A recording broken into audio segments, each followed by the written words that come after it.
Daniel 1:9. Now put your finger there. We'll be back. But just for context's sake, go to Psalms. Now that's way back for context. Psalm chapter 137. Psalm 137. These are the people who are in Babylon. Now, of course, not the trip that Daniel made. This is a later trip.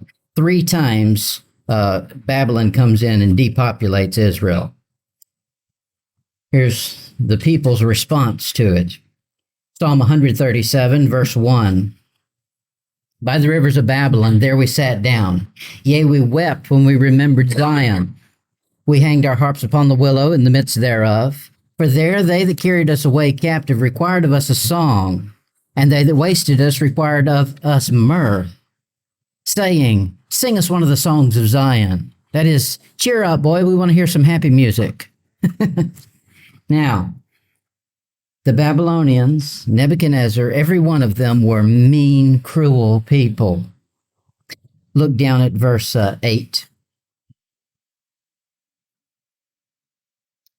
O daughter of Babylon, who art to be destroyed? Happy shall he be that rewardeth thee as thou hast served us. Here's what was going on in Babylon, verse 9. Happy shall he be that taketh and dasheth thy little ones against the stones. That's what was going on in Babylon. They were killing the babies, just like Herod did years later. That's something that the pagans have always done. They take it, it's satanic. It's almost like they make sport out of violence, and the more violent they can become, the better they feel. It's just wickedness is what it is. All right, we're in Daniel. Daniel 1, verse 9. Daniel 1. What's that? No, it's literal. Shall he be that taketh and dasheth thy little ones against the stone? No, it's literal. I would have a. I see what you're saying. Christ being the rock. Yeah, you could work it up. You could work it up. You'd have to work that one out. He says, he that falls on me, he'll be broken, but whomsoever I shall fall, I'll grind him to powder. Yeah, you could use that. You could work it in there. All right, Daniel 1, verse 9. Now God had brought Daniel into favor and tender love with the prince of the eunuchs. He says, the prince of the eunuchs, plural. That is, there's a hierarchy over him. It's not just one individual, and it's not just two. There's a whole ruling people in place to make sure. Think about it. If you had brought a bunch of guys over from another country, wouldn't the first thing they did be to get together and break out? I mean, that's what we would do.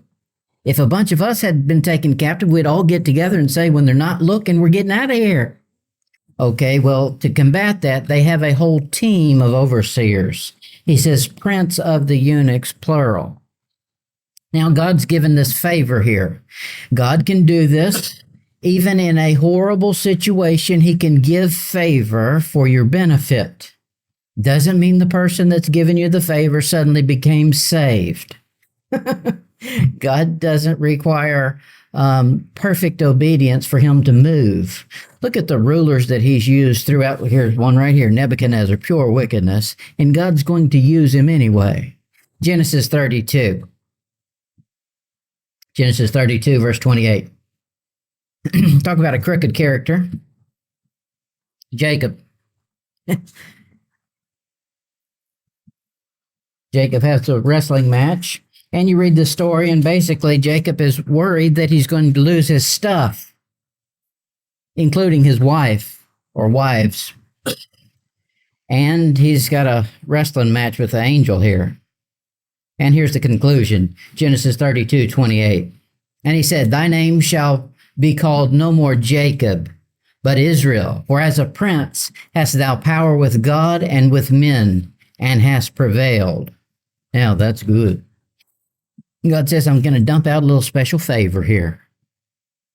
People don't realize that God is not the same to everyone. you can be a special child before God. You can be one of the favorites. Now, there's qualifications for it. It doesn't just get handed out willy-nilly. Genesis 39, look at verse 21. Genesis 39:21. But the Lord was with Joseph and showed him mercy and gave him favor in the sight of the keeper of the prison. There, we don't read anywhere that that any of the Egyptians were necessarily righteous in and of themselves. But God doesn't care. His boy down there is doing right, so he's going to clear the way and make sure things are okay for him. Look at 1 Kings 8. 1 Kings 8, verse 50. Solomon's prayer here. 1 Kings 8, verse 50. And forgive thy people that have sinned against thee, and all their transgressions wherewith they have transgressed against thee, and give them compassion before them who carry them captive, that they may have compassion on them. Now that was what's going on in our story. The boys had been carried away captive. They kept the right attitude. They determined in their heart they were going to not be defiled by the wickedness that was around them. And because of that, God does some things right here. Now, notice how long that prayer has been in effect. Since Solomon's days. And you find in heaven, there is a vial up there of prayers. It gets poured out in Revelation as incense on the altar. So go ahead and pray. Here Solomon's praying, and I think that prayer doesn't get answered till David's or till Daniel's day. That's a long time. You'll find another one in Daniel where it takes 21 days for the prayer to get answered. So just because you don't see the answer to the prayer doesn't mean it's not in the cup waiting to be poured out. Go ahead and pray. Psalm 106, verse 46. Psalm 106, verse 46. It says, He made them also to be pitied of all those that carried them captives. That is, God can work with a man that's not following him in order to do his child good. They carried them captive. That doesn't mean that they've decided they want to convert to Judaism. No, they want captives. But God says He made them see things that made them have compassion. That's an emotion. Acts chapter 7. Acts 7, verse 10.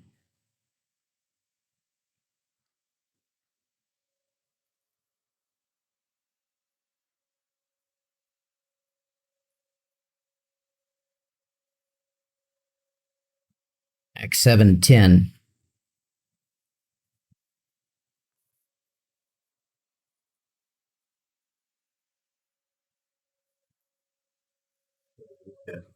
Yeah, I was looking in the Apocrypha here. I couldn't find it. All right, I'm almost there. All right, Acts 7, verse 10. He says, And delivered him out of all of his afflictions, and gave him favor and wisdom in the sight of Pharaoh, king of Egypt, and made him governor over Egypt and all his house.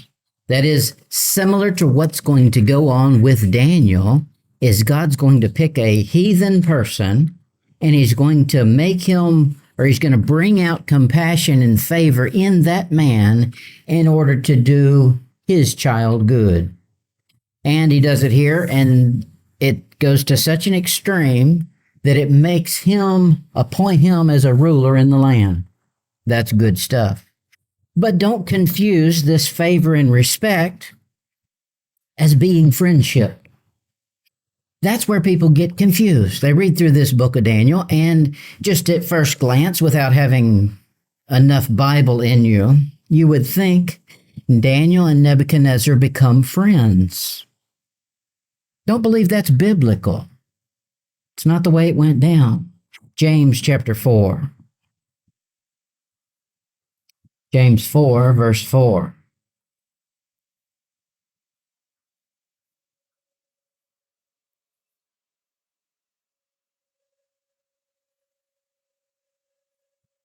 James 4:4. James is a tribulation book, and Daniel's speaking of tribulation. If the children of Israel are in bondage, what's going to happen in the tribulation? James 4:4. Ye adulterers and adulteresses, know ye not that the friendship of the world is enmity with God? Whosoever therefore will be a friend of the world is the enemy of God.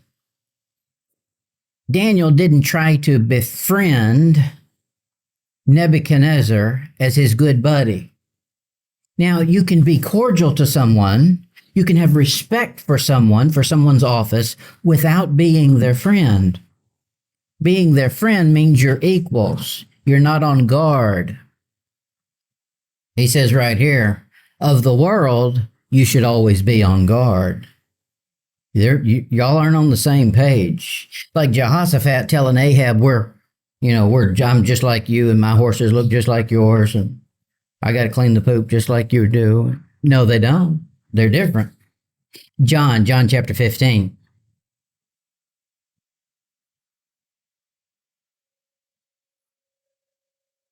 Because how to use them, throw it away.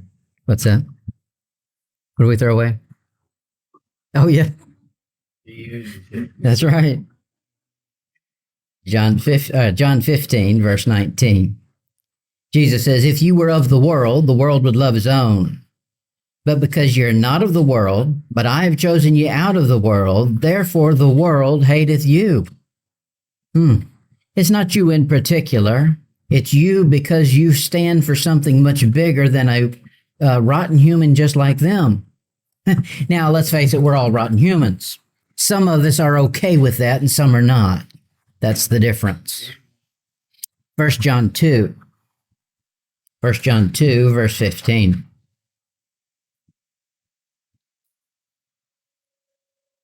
First John 2, verse 15.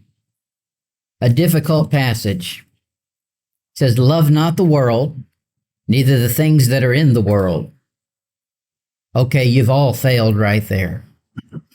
There's something in this world you love. It might be banjos. I don't know. No, let's not go that far with it. He says, neither the things that are in the world. If any man love the world, the love of the Father is not in him. That is, there's some special relationship God has with an individual who will forsake all for him. God doesn't love everybody the same. That is a difficult passage, and modern Christianity does not grasp that concept. Look at verse 16.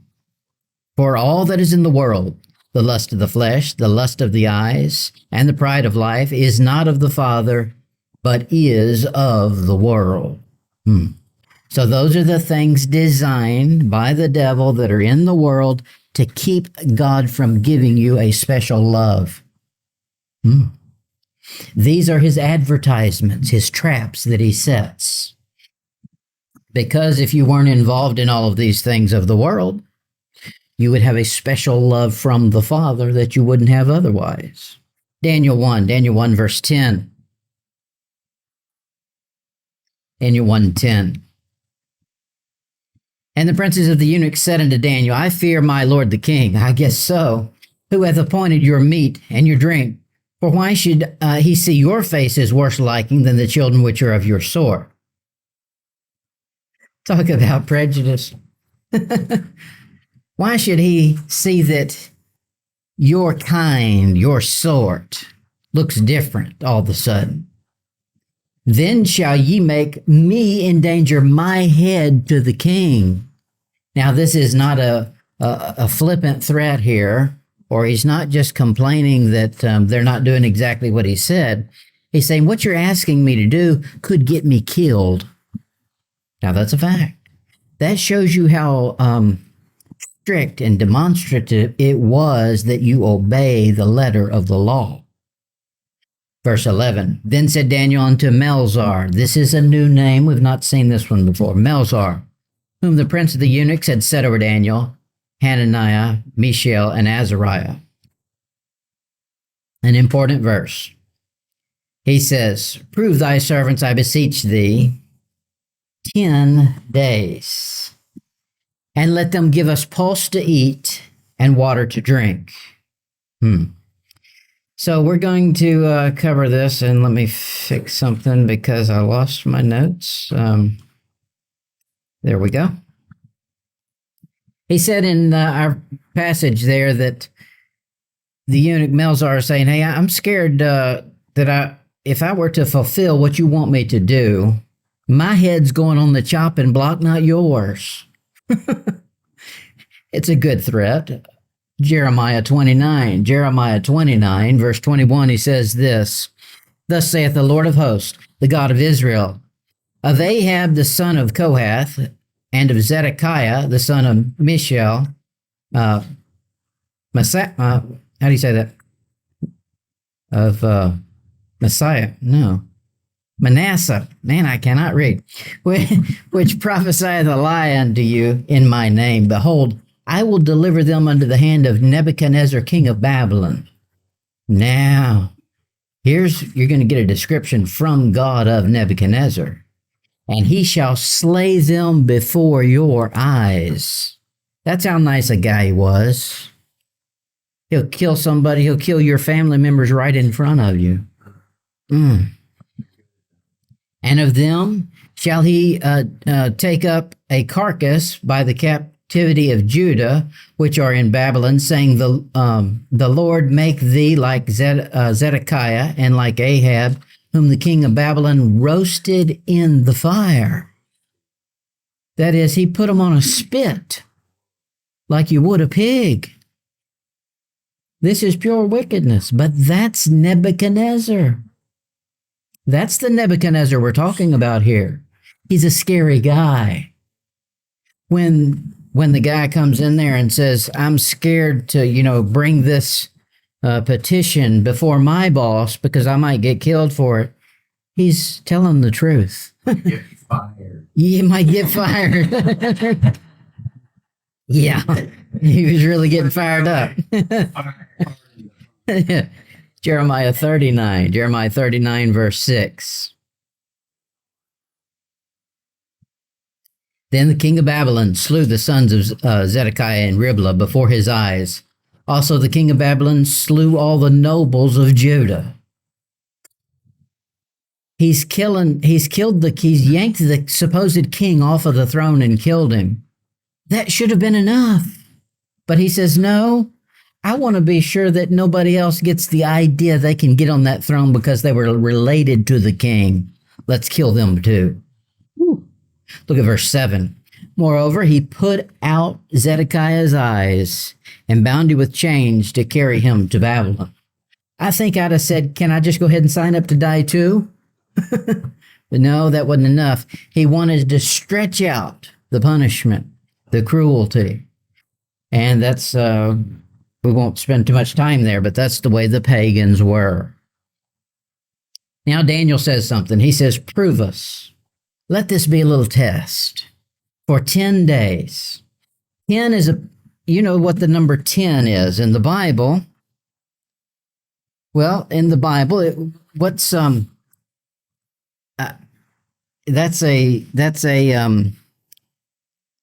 meaning of the number. In the Bible, the number 10, from just reading it, is tithe. Okay, so tithe. Let me ask you something. Was tithe given to the Jews or the Gentiles? Jews. It was not a Gentile thing. That was a Jewish thing. Beyond that, it was not a Jewish thing as in like 12 or 6 having a specific meaning. The specific meaning of tithe is this: something you put in your mouth to eat. That's what the tithe was. They didn't bring money to the Levites. They brought them what? Produce, sheep, food, something you eat. Keep yourself alive. Because that tithe is, that 10 is going to show back up, and it's going to be Israelites being eaten in the tribulation. That's where that 10 comes from. Daniel chapter 1, look at verse 14. Daniel 1, verse 14. So he consented unto them in this matter and proved them 10 days. There's that 10. Now you do your own research. A lot of people have gone through it and come up with ideas of what they think 10 means. You go through it all and you figure it out for yourself. I say the number 10 is a picture of suffering for God in order to get a blessing. Now, that's what Israel was told. If you'll bring the tithe, that's costing you. That's something out of your field. That's your harvest. If you'll do this, then I'll bless your harvest and I'll be sure you get your rain. Okay, so they were doing this. It's a small suffering in order to get a greater blessing from God. I say it also is a picture of the mid-trib rapture. Daniel 1, look at verse 5. Daniel 1, verse 5. And the king appointed them a daily provision of the king's meat and of the wine which he drank, so nourishing them 3 years, that at the end thereof they might stand before the king. Now, the whole point of this is they're going to stand before the king. Now, before they can stand before the king, the idea was this: give us a test, then we'll be able to stand before the king. This is all going to make sense in a minute, I hope. Revelation 2. Revelation 2, verse 10.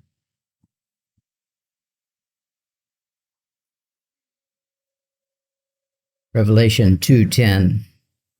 Fear none of those things which thou shalt suffer. Behold, the devil shall cast some of you into prison, that you may be tried, and ye shall have tribulation 10 days. Be thou faithful unto death, and I will give thee a crown of life. Somebody's getting life after 10 days of tribulation. Now, we've seen in Daniel, the picture was this: the 10 is the testing period, and then we get to stand before the king. That's what's going to go on here. 10 days of tribulation, and they stand before the king. They're raptured out. Look at it in Genesis 24. Genesis 24, verse 55. We're going to get stuck on this verse, I can tell. Daniel 24, 55. Not Daniel. Genesis.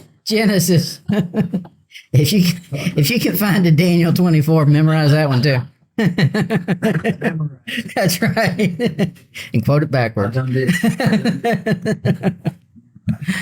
And her brother and her mother said, let the damsel abide with us a few days, at the least 10. After that she shall go. Okay, that's the Jew. That's the Jew getting a bride. That's after 10 days. There's a marriage that goes on. Now, I know we only see our marriage, and that's true. We're the bride of Christ. But guess what? God's got one too. It's Jewish. Here somebody's getting to go early. 1 Samuel 25. 1 Samuel 25, 38.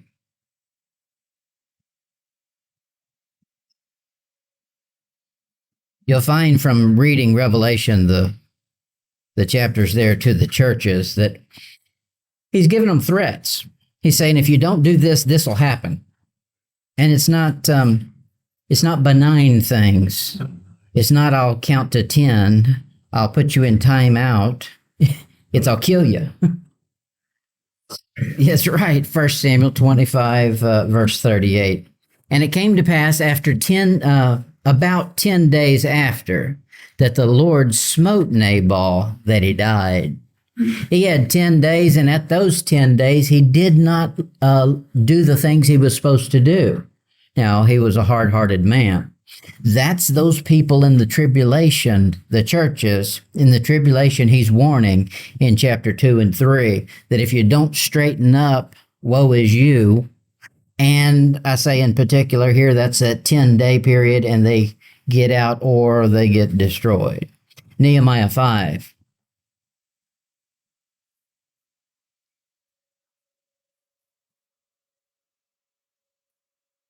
Nehemiah 5, verse 18. Now that which was prepared for me daily was 1 ox and 6 choice sheep. Also fowls were prepared for me. And once in 10 days store of sorts of wine, all sorts of wine. Yet for all this required not I the bread of the governor, because the bondage was heavy upon the people. That is, he's not going to eat the bread. This bread, that is something that was doled out by the king. You know, there's been times in history that you couldn't get bread. You'll remember we were talking about it tonight. Gideon, his vision was barley. He saw a barley loaf that came down from the mountain. Barley is a cheap substitute for wheat. And that's how the poor people made bread. It wasn't really the proper ingredients. In the tribulation, the bread, the food they're going to have is going to be tainted. That's why the picture lines up with Daniel. Daniel says, your food is defiled. I'll not be partaking of that. And these people who live right in the tribulation will not partake either. Jeremiah 42.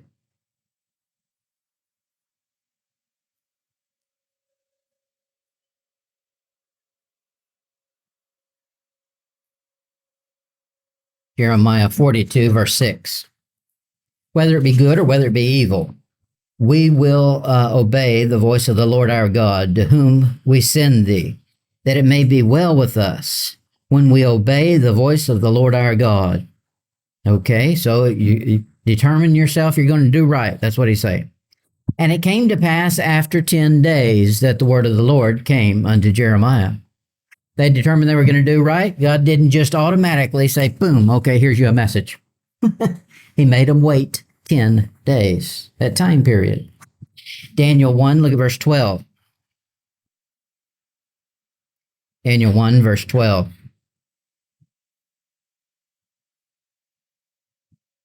Daniel is the Old Testament correlation of the book of Revelation in the New Testament. Daniel 1, verse 12. He says this, prove thy servants, I beseech thee 10 days. Now, he's classified himself as a servant. Now, I think that's important. That's a clue about what's going on here. Look at Revelation 1:1.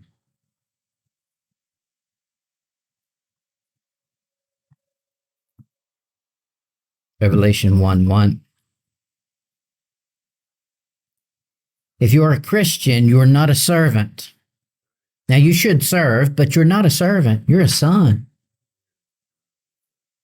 The Jews of the Old Testament and the ones that are coming in the tribulation that are doing right and following God will be servants. Revelation 1:1, the revelation of Jesus Christ, which God gave unto him to show unto his servants things which must shortly come to pass. That's not you. That's a servant. That's a Jewish thing. And he sent and signified it by his angel unto his servant John. John's giving a revelation of tribulation events, not church age events. There's no church age in the book of Revelation. That's a shock to the system to many people. Revelation 19. Revelation 19, verse 10.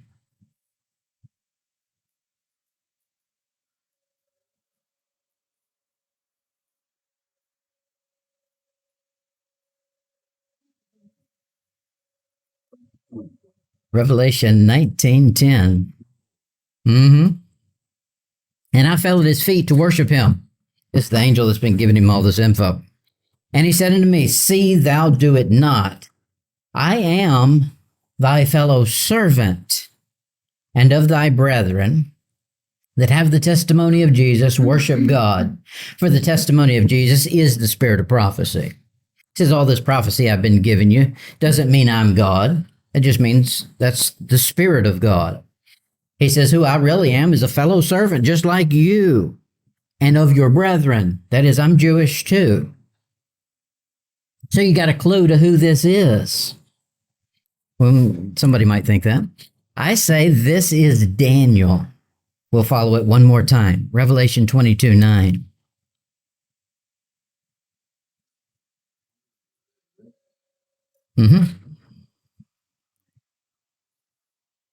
Revelation 22:9.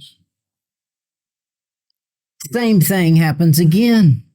You'd think he would have learned the first time, but he didn't. Because God knew we wouldn't have learned it the first time, so he let him forget it, relearn it. Revelation 22:9. Then said he unto me, see thou do it not, for I am thy fellow servant, and of thy brethren the prophets, and of them which keep the sayings of this book, worship God. Same thing again. So the question has been, who in the world is this that's his fellow servant, a Jew, or a fellow servant of God, and of his brethren, a Jew as well? Daniel 12.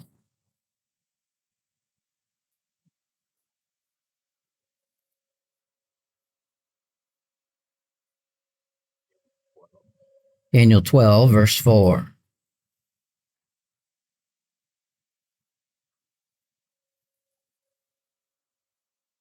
Daniel is giving the prophecy of the tribulation and the end time events, but he's not given clarity like John the Revelator was given. And even there, much of the book of Revelation is not real clear. Daniel 12, verse 4. But thou, O Daniel, shut up. No. Shut up the words and seal the book, even to the time of the end. Now let's think about that for a second. Who's he talking to? How long did he tell Daniel to seal it up? To the time of the end, meaning he can open it at the time of the end. So, if John the Revelator sees him at the time of the end and falls down thinking it's an angel and it's really Daniel, Daniel would say, get up off your feet. The king Nebuchadnezzar tried doing that to me one time too. I messed up and let him do it. This time I'm not doing it again. Get on your feet. He says, to the time of the end. Look at it in verse 9, Daniel 12:9. Yes. And he said, go thy way, Daniel, for the words are closed up and sealed till the time of the end. I think Daniel is the one who gets to unseal them and complete the things he had seen. He got all of this information. He just wasn't allowed to put it in his book. He says, seal it up, or maybe he said, go ahead and write it, but just seal it. Don't let anybody see it. It's a hidden book. John got to see it when he was on the Isle of Patmos. Look at Daniel 1:14.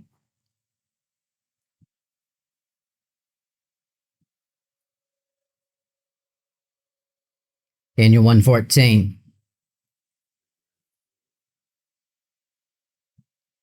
Yeah, I'd like to see it. Yeah. That's better than YouTube. Daniel 1:14. So he consented unto them in this matter and proved them 10 days. That's that 10 again. Look at verse 15. And at the end of 10 days. When God keeps throwing the same thing, a phrase over and over, he expects us to chase it down. Now, that's what we've done. Now, it's chased down according to my interpretation. You go home and do your own chasing. You and the Holy Spirit figure it out. I think I figured it out, but I could be wrong. Work on it. That's right.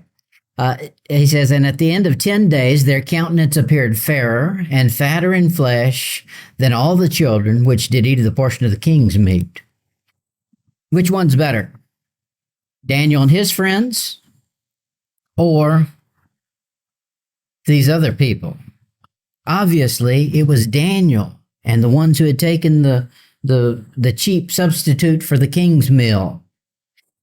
Here's how he knew that Daniel was in good shape. He says he was fatter. You should be fat. Yeah, I'm stressing it. That was an identifying mark that you had plenty, was if you were fat. Because in those days, it wasn't normal to get 3 meals or 30 like we Americans do. So if somebody was fat, they must be wealthy because they had plenty to eat. In the Bible, fat is a picture of good, not evil. Americans in the modern times have made fat into something that's bad. Zechariah 8.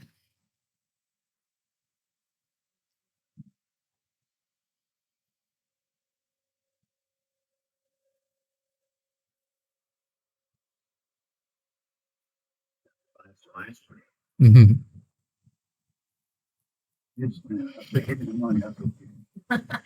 Zechariah 8, verse 23. This is the verse you were looking for the other day, James. Thus saith the Lord of hosts, in those days it shall come to pass that 10 men shall take hold out of all languages of the nations, even shall take hold of the skirt of him that is a Jew, saying, we will go with you, for we have heard that God is with you. That is, there's coming a day when some will make it through the tribulation. Think about it. Not everybody gets wiped out. There's some that survive, and they survive and say, we better hook up with the Jews. God's on their side. The Gentile doesn't want to be considered a Gentile anymore. It'll be a convenient way to identify as a Jew. Acts 25. What? Do what? What? That's Zephaniah 8:23 or Zechariah 8:23. Acts 25, verse 6.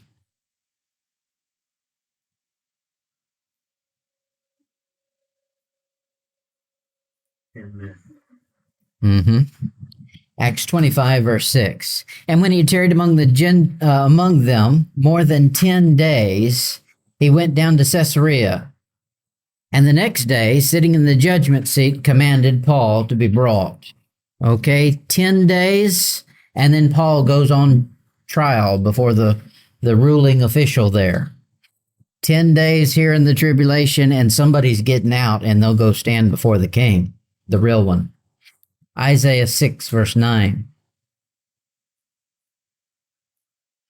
Isaiah 6, verse 9. I'm going to skip this. We don't have time for it. Drop down to verse 13. Isaiah 6, verse 13. Mm-hmm. But yet in it shall be there's our number, 10th, and it shall return and be eaten as the teal tree and as an oak, whose substance is in them when they cast their leaves, so the holy seed shall be the substance thereof. That is, the Jews in the tribulation are going to be used as food. That's cannibalism. Genesis 16.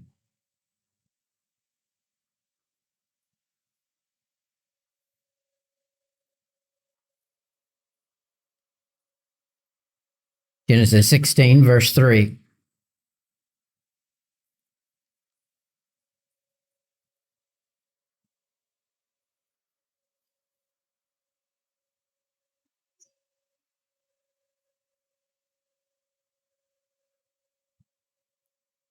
Genesis 16, verse 3. And Sarah, Abram's wife, took Hagar, her maid, the Egyptian, after Abram dwelt 10 years in the land of Canaan, and gave her to her husband Abram to be his wife. This is a difficult story. It's not called a concubine. She's called a wife here, a literal wife. This is, you'll find in the Old Testament them having multiple wives here. And it's never blessed as far as God didn't okay this. Jesus himself says it wasn't so from the beginning. Moses made an exception because you're a bunch of hard-hearted idiots. Here, he's getting, now you'll find Christ has a bride, and it's one, it's singular. But the Jewish connotation of the bride for God the Father is 10 virgins, not one. It's a different system altogether. And we could go for hours on that. I'll just get back to this chart over here. I say there's some things you can, once you've got down the 10 thing, now you can do some math and you can find out other things. I've got you here, the churches. I say all churches extend the entire 7 years. Here's where I put the mid-tribulation rapture and the post-tribulation rapture. So I say Moses and Elijah are going to show up 6.5 days into the tribulation. I don't have time to get into all that, but this 10 days is where this goes over the great into the great tribulation. 10 days. So they stand before the king. 10 days of great tribulation and they get out, which lines up with when Moses and Elijah go up. Moses and Elijah are killed and lie in the street for how long? 3.5 days. Right. So if they're there for 3.5 days and they go out the same time as this 10-day period, that would mean they started the tribulation on day 6.5. Oh, And then it all lines up. so they start late. Yes, that's the way I've got it So lined there's up. only one elevator going up. You better catch it. That's right. You're gonna make it. That's right. And then the souls under the altar, I send them up at the same time. Oh, they're getting in the elevator Yeah. too. Yep. They go, and then the 144,000, and I don't know if anybody else comes up with the 144,000. It may just be the Or there's 144,000. another. Yeah. Yes. Yeah. Escalated.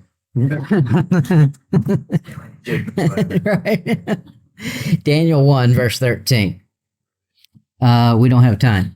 We'll pick up at Daniel 1:13 next time. But we made it through some heavy stuff. Okay, so y'all did good.